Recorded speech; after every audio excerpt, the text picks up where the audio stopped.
Welcome to the Business Spotlight podcast. My name is Kay Cote, and I'm your host for today's episode. And today on the show, I have Mario Zambrano, founder and CEO of Sutixay, as my guest. We're going to be learning about his business, his journey to business ownership, best practices, and challenges that he's faced to give you that inside look to what it's like to build and operate a business. Welcome, Mario. Thanks for being on the show. Great to meet you. Thank you very much for having me, Kate. It's a pleasure to meet you. All right. Well, before we dive into all things business, I'd love to hear a little bit about your backstory. I know we talked a bit before we got on the podcast. You said some fun things, so I'd love to learn a bit about you.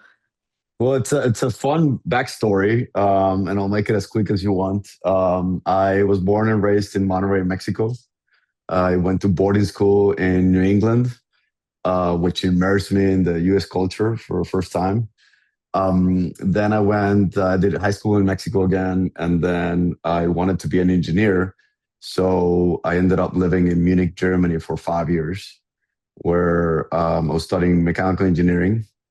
And then I always wanted to transfer to the US at some point. And my passion has always been things that fly. I'm a pilot and passionate about flying. So I ended up at University of Texas studying aerospace engineering. And there were two main reasons that I ended up here in Austin. The first one was I wanted to get away from the cold of Munich. 5 years in Munich gets to you, Yes, especially if you're Mexican. I um, can imagine. and second, my grandfather graduated from the University of Texas in 1939 from business school.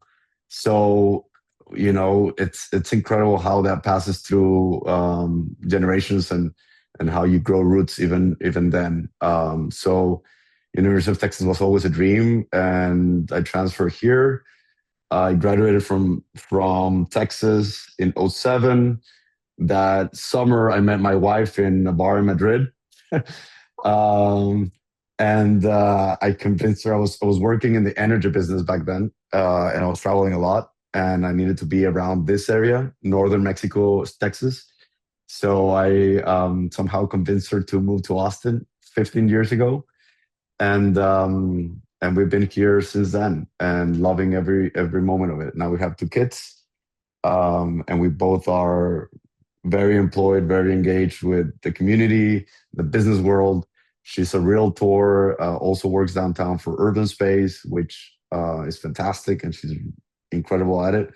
And I'm a founder and CEO of several businesses here in the Austin area, which I uh, love and cannot get enough from it. And that's a little bit of my background. Very involved now with philanthropy, and by design, I have been focusing in education, and it has truly become about 40% of my time. So I'm really immersed in it. I love it. I admire the people I work with.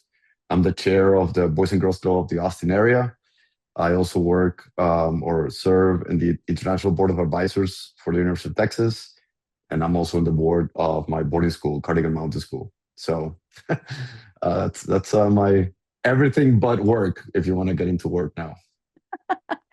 Well, thank you for sharing that. I love your backstory and how you met your wife and those are the things that enrich our character so much. It's just like living in a foreign country. I was actually thinking when we first met, I could hear a bit of an accent, but I couldn't quite tell, and I thought I heard a little bit of kind of a German sound in there, so that makes sense.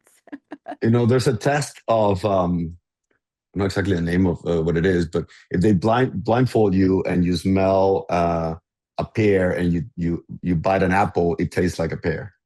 I feel that's exactly the same in my case. People see a German, they expect a German, and somehow their brain brings my accent to be German. But believe me, I have a very strong northern Mexico accent. I could hear that too. So I think that's a really cool a blend of accents.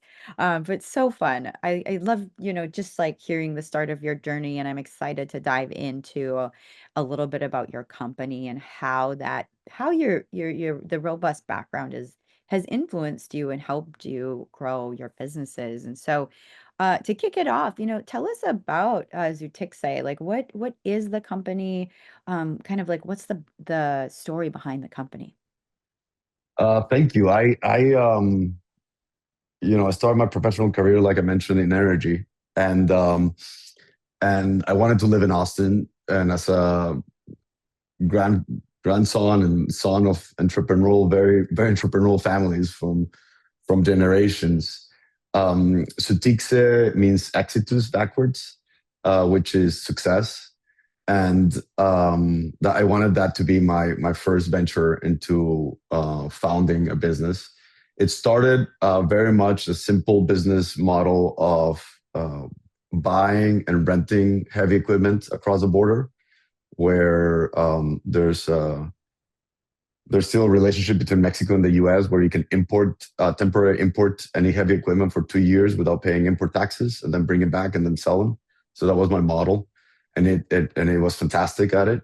It slowly transitioned to energy consulting, where I consulted for US companies wanting to invest in midfield energy projects in northern Mexico. Um, and because of my passion in aerospace, I've always dabbed into it as well. Over the years, that was 2010 where it was founded. And over the years, it has become truly, and for lack of a better word, because I own it and manage it, it's more like my family offices. So Tixa now owns several business under them in very different industries, which also is by design. And I engage in each one, either a CEO or managing partner for those business. Oh, wow. Well, can you share a bit about those like other businesses that like just like a little brief on some of those? Yeah, I'll start with I'll end with the one we can focus on and would love to put a spotlight is because it's very Austin relevant. But Sutix also is the partner, general partner of a vertically integrated pecan business. So we own the pecan trees in Mexico. We own the deshelling company in Mexico. We own the snack business in Mexico. And we also own the distribution of the snack business in Mexico. The business is called Sonuts, and our main brand is called Yums. So we sell Yums here in Texas in HEB. You can find us on Amazon, Brookshire Groceries, where our main product again is Yums, and it's pecans with different flavors: chocolate, cocoa, chia, and we love it. It was called Yums just to name it something yummy. And that is a vertically integrated business. So we own the whole chain, and very passionate about growing that business here nationwide. Um, Also under Sutixay, we have CMIT Solutions of Austin, which is the local brand for CMIT Solutions nationwide, and we do IT services for small and medium sized businesses. And IT services, big word. So it encompasses a lot, but we truly try to bring enterprise level solutions in IT, starting with security and efficiency to those businesses that otherwise would be much more harder to achieve. I don't Wow. know if that, Well, yeah. yeah, and that's amazing. Okay, I've got to try those chocolates. Yes, yes. Find us But a in again, in HEB, you can get us there. yes, definitely. I'm gonna put them on my next grocery order because that sounds amazing. Well, thank you for Yes. sharing a bit about the businesses. So, what business is the one you wanted to kind of bring the focus on today? CMIT Solutions of Austin. We've been in business a little over 10 years, and we have grown from being a boutique IT service company to being part of this beautiful network that we share across the country. We have most of our businesses are either headquartered in Austin, but they have presence all over the country. And we are really flat on the businesses we serve, um, from professional services to manufacturing, and everything in between. So very excited about the business. It's a constant progress because in service we're always trying to win a business, right? No matter how long you've been in business with them, every ticket at a time means that you have to make sure that you create value for those businesses. The beauty about it is that IT services used to be a service that you would have to explain to businesses. And I think the accounting world has helped us dramatically to sell ourselves because, 10, 20 years ago, if you wanted to have a business, an accountant, you would have to have it in-house. You would have to have a bookkeeper and everything. And slowly but surely, that industry completely got outsourced, right? Where there's very few mid-sized businesses that do their own filing, that do a lot of bookkeeping is done either by AI or a third party. So we jumped in that bandwagon in the industry, call ourselves managed service providers, and now there are very few businesses that actually have the IT guy in the closet behind the scenes, right, working on their environment. Now, again, it's not if you want to have us, is who you're gonna pick, right, in our world. So our business development has become exactly that: show value from the first meeting. And it is something that whether if you don't have it, you're not running an efficient business. That's very true. I mean, that especially now with even AI, which we'll get into some AI stuff in a little bit Oh, too. I love it. Yes. I kind of figured I was like, "Ooh, this is gonna be a good one." So talking about the business, about 10 years in business, how many like first we'll do what's your ownership structure on that? Are you the sole owner or do you have partners involved? And then we'll get into some of the stuff about your employees. Yeah. So Sutixay owns CMIT Solutions of Austin, and I own Sutixay. So it flows up to me. And in that particular business, I'm 100% owner. Okay. Um, and the other businesses are different shares on it. But in particular, in that business, it ends up with me. So, yeah. Wonderful. Any outside investors involved at all, or how does that? No, and I don't think it's needed because growth comes very organically. The next step will be maybe to join into a bigger MSP or acquire a bigger MSP or a similar size MSP. And in that scenario, it may happen that I dilute myself. Okay, okay. That's kind of a golden nugget of this conversation because it's unique to hear of kind of a technology company that is kind of like grassroots or bootstrap built. So Yeah. can you dive into like how did you make that happen? That's really cool. Yeah, I really love those terms in English, bootstrapping, because they cannot be more accurate. It's painful. It takes a lot of finesse when it comes to your finances, and I feel that's the biggest barrier for business ownership, and because we have so many creative founders, but if you don't have the right resource, whether it be yourself or someone to truly put your trust into your finances, everything seems like a burden. Every single invoice, every single bill seems to be like, how do I get from A to B? I particularly love finances, and I'm not educated formally on them, but running businesses has become my passion. It starts and ends on the books, and bootstrapping and growing the business with your own uh, pocketbook means that you need to understand them very well. Mm, that's very true. That's definitely like good advice for that. Okay, I don't, I so don't, I don't feel that most founders, owners, and owners truly get a return of investment in detail for their business. And it's one thing is a big picture of it, but also like every single profitability for every single client, for every single effort, whether it be from marketing to business development, you need to have a return of investment and Mhm. admit sooner rather than later when it's not really not creating a growth.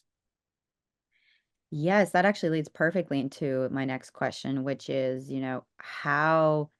how do you handle those kind of challenges? And shift or pivot if when when do you know and how do you know when to do it?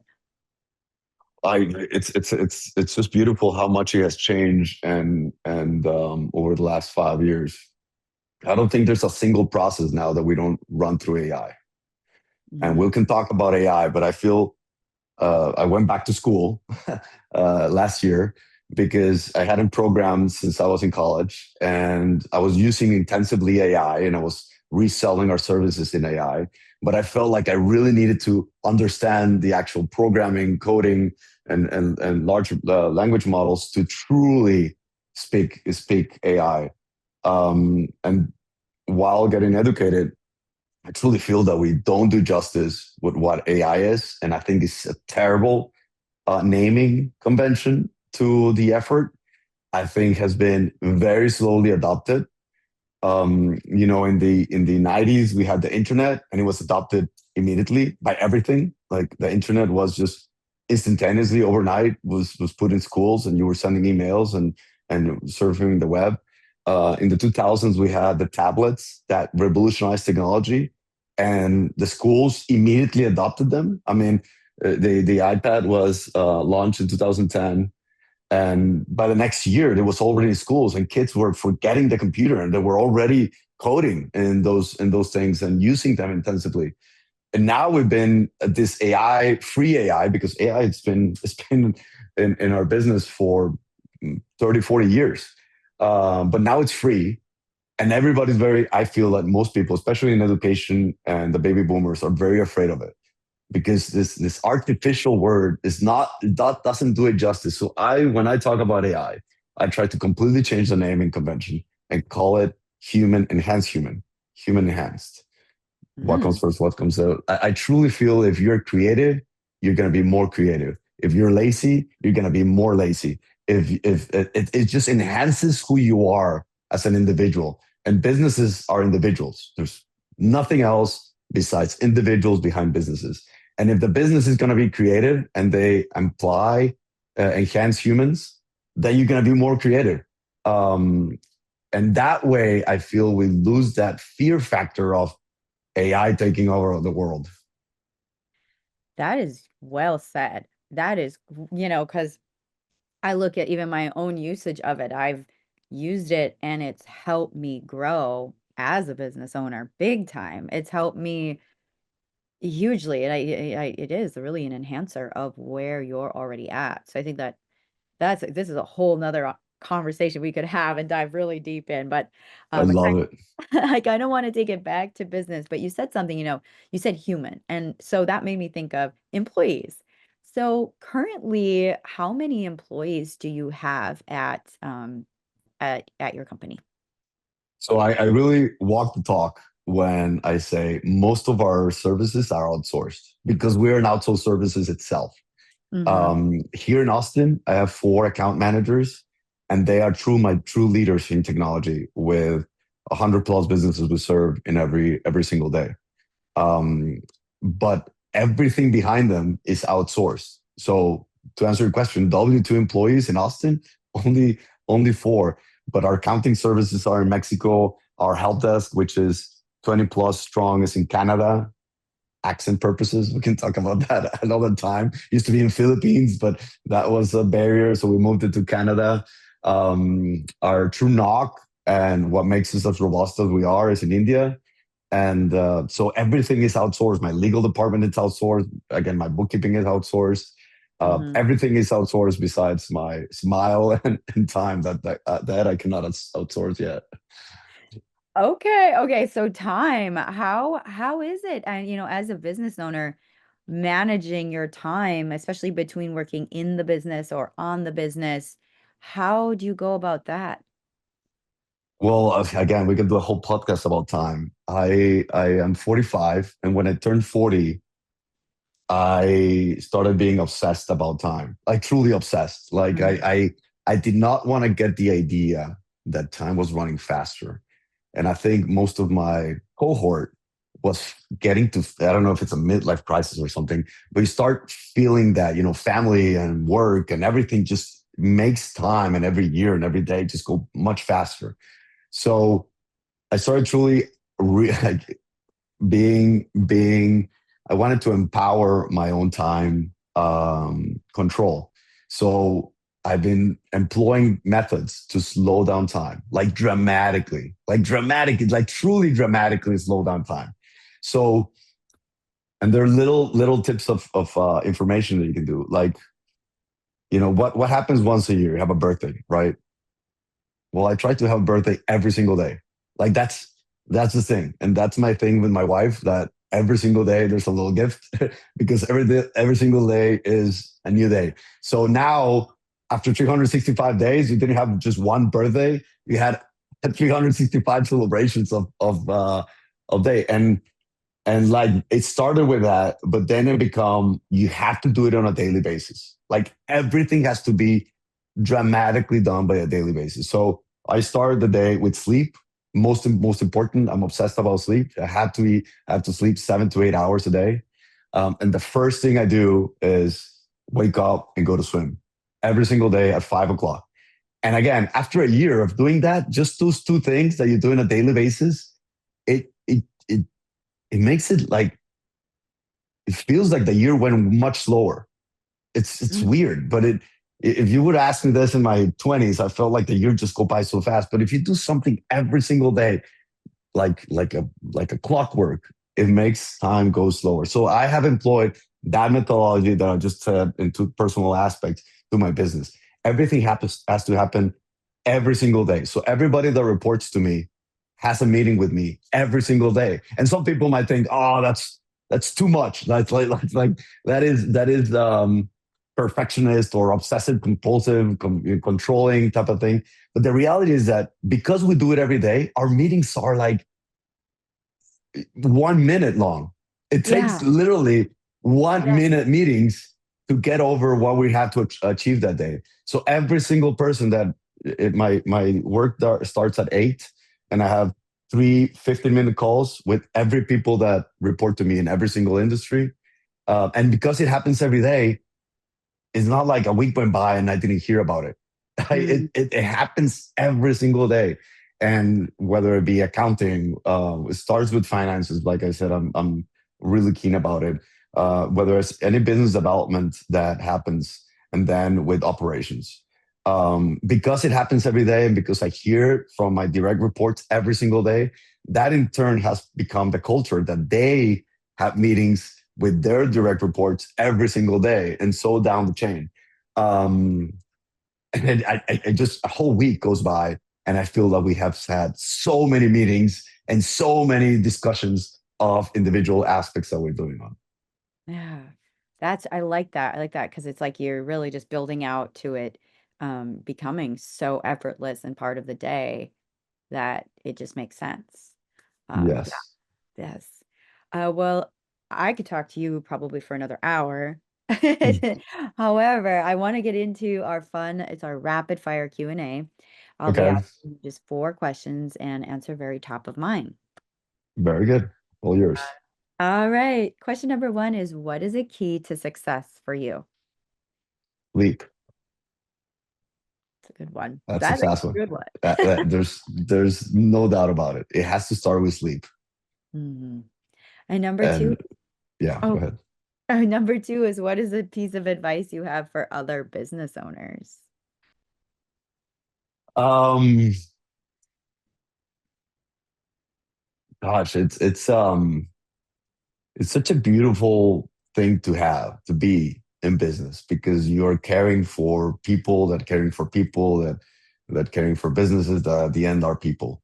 It takes a lot, um, and there are there's struggles and there's growth and there's hardship in business owning.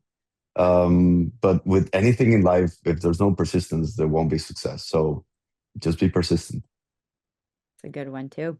Number 3 is, it could be like a book, a podcast, an article, just anything that's resonated with you recently.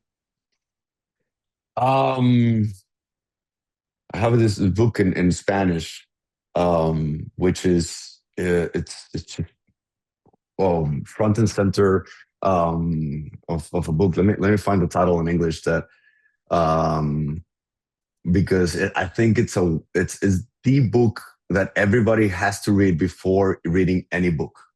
Like Mm, literally, it talks about books themselves. So once you read um, um, this book, it obsesses you about reading more books and how this whole, how humanity has evolved. In Spanish, it's called El Infinito en un Junco.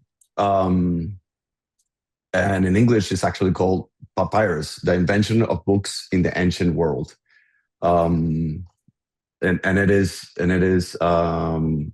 it's just one of those books that transcends more than the pages that it composes. And the author is Irene Vallejo, a Spanish woman, which again, I think this book has to be like a documentary on humanity and how we have been able to pass on knowledge. wow. Thank you for sharing that. I'm going to put that Yeah, on my papyrus. Papyrus is called. Papyrus, the invention of books in the ancient world. Amazing. And okay, so we have one more question, but feel free to actually elaborate on this one. Uh, Okay. if you had a magic wand and could rapidly improve one aspect of your business, what would it be? Um, Tax filing. I think it should be easy and it should be very straightforward. And if the books are already done, I don't feel like there should be any uphill battle. But I think we're still in the diapers on employing AI for tax filing in Hmm. truly complex scenarios. If you're a W-2 employee and you own your home and your books are in order, AI can do 100% of it. Like it really doesn't require a CPA to do it. But when you're business ownership and it's a multi-level structure and there's trusts involved and there's three countries and you're filing in three different currencies, AI still doesn't do the justice, I think. But it will get there. How long it takes? Hopefully not decade. Yes, I mean that makes a lot of sense, thinking about that because I was just doing some P&Ls the other day and I used AI to help me, with part of it, but it couldn't quite get even just like some other parts of it. So, yeah, thank you for sharing that. Now, is that something internally, like within your company, are you working on? Are you, finding solutions for? Yeah, there's startups. I don't know if you call them startups because they're already pretty big, but Mm, there's startups like April.com, which have been focusing entirely what I just said. Like their whole purpose of being is that. In turn, I'm also studying of company acquisition that focuses myself in that. I'm so passionate about it. If it's a magic wand that I want, why not? Excuse me. Why not start working on it? Right. Um, so there are a couple other startups that I'm interested in to either do an acquisition or partner with to truly enhance not only on a small and medium sized business ownership structure and tax filing, but truly being able to translate that to enterprise because it's the same. It gets as complex as it gets at our level, and then it's just the same. It's just in a much bigger scale. I don't think a good analogy is, I'm sorry, I'm going into it. I just rebuilt the Vespa, and the Vespa has absolutely everything of a much bigger car. Like it has everything, every single part of it, and just in a very compact basis. And when you go in a business that is multinational, multi-level, with trust involved, et cetera, the complexity in tax filing is as much as an enterprise business. Um, Unfortunately, our resources to accomplish them are much smaller, right? I don't have a team of CPAs within a business to do this. So I have to utilize smaller tools or AI tools to actually get to what I want. And I really feel that that's going to be the leap. If they're successful at our level, you can take it to enterprise really fast. Oh, definitely. That I have one more question for you before we wrap up that led me to, this question is, what are some of the other challenges you face as you build the AI within your company, and like when it comes to even what parts to bring in, integrating what, like, the identity of your company as the AI is growing, like how do you choose what parts that you want to incorporate?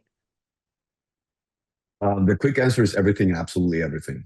And if you start seeing it as enhanced human, every single email, every single conversation. I wish I could enhance myself in this video aspect of it.